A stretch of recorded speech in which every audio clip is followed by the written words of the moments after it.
Whoop, no time for a 911.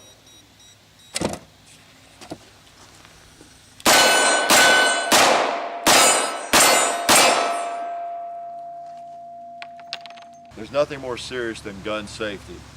Being safe with the firearms that we enjoy shooting.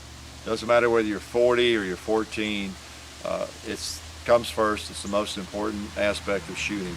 You saw as the video opened here, I had this gun in here and it was closed up. Now with that gun in there in that box, that's a metal box. You see, now I'm not selling this, I think this one's called the Gun Vault. They make several different sizes of this, but there are several boxes like this on the market. And this one's kind of interesting because you got these little finger grooves. If it's dark, you can just find the grooves and you set your own combination and you can open it in the dark, no problem. Also a key, will open it.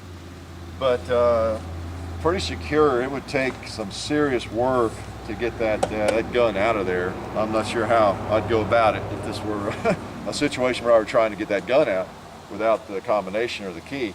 Yeah, I mean, it can be done. It's not designed as a safe where no one could ever steal that gun. You could just take this away and then finally get a saw, somehow get into it, obviously. This is designed to keep the gun out of unauthorized hands, obviously.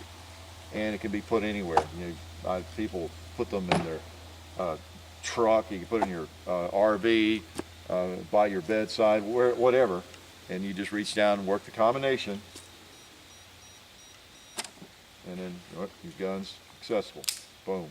When I say unauthorized, that covers a wide gamut, doesn't it? Kids, teenagers, visitors to your house.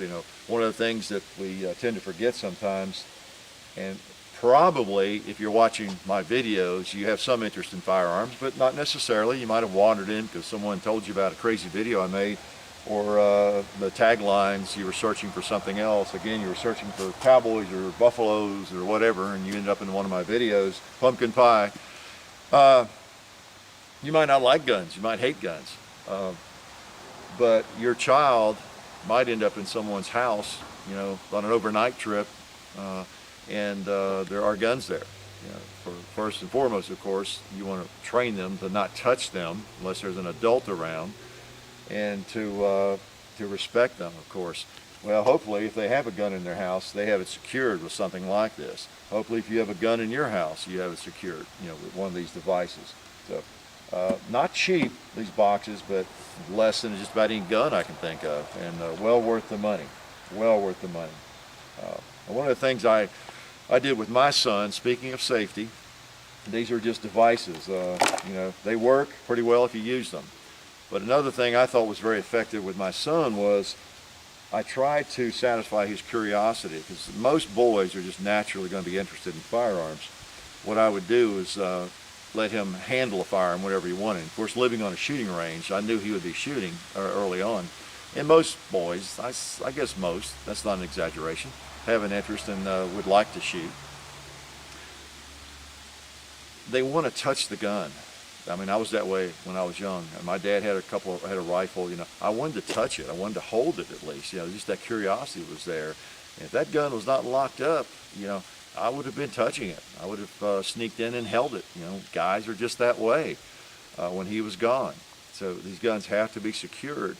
And then by the same token, as I was getting to, if you can make a deal with your children, say, look, just come to me and ask me. If you would like to touch the Glock, you want to handle the Glock, the 22 rifle, whatever it is, when they're 5 years old, when they're 7 years old, when they're 10 years old, this is what I did with my son. Say, just let me know anytime.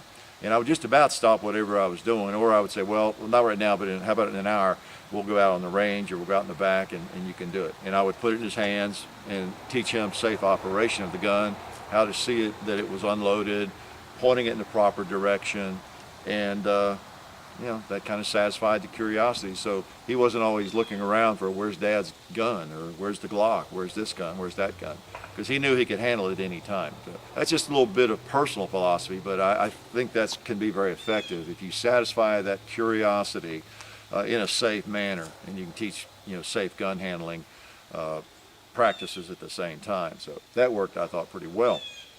The proof was in the pudding. But also, you just can't take chances. You've got to have them locked up. You just really do.